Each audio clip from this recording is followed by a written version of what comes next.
भ्रष्टाचाराचे पुरावे मिळाले आणि 4 दिवसापासून मी खूप त्यावर काम करते अशा पद्धतीने त्यांनी स्टेटमेंट दिले.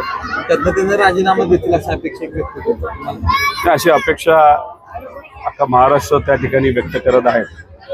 करप्शन काय केलं, कसं केलं, त्याच्याच बरोबर जी घटना देशमुख परिवाराच्या बाबतीत झाली त्याच्यामध्ये नेत्याचा नाहीतर मंत्र्याचा हात होता नव्हता हा वेगळा विषय आहे.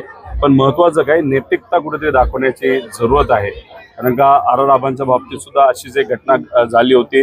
हिंदी बोलत असताना थोडीशी हिंदी चुकली आणि त्याच्यामध्ये काही चुकीचे शब्द निघाल्यानंतर नैतिकता बघत आबांनी सुद्धा तिथे राजीनामा दिला होता, अजितदादांनी राजीनामा दिला होता, देशमुख साहेबांनी, मुख्यमंत्र्यांनी राजीनामा दिला होता. आणि मग अशाच नैतिकता त्या सर्व नेत्यांनी तिथे दाखवली. त्यांचा जो पक्ष आहे त्या पक्षाचे नेते दादा आहेत त्यांनी सुद्धा एकदा अशाच पद्धतीने नैतिकता दाखवली होती. मग हे सगळं वातावरण गरम असताना जेव्हा त्यांच्याच जवळचा एक कार्यकर्ता म्हणण्यापेक्षा अतिशय जवळची व्यक्ती, अर्थकारण बऱ्याच काही गोष्टी ती व्यक्ती तिथं बघायची कराड.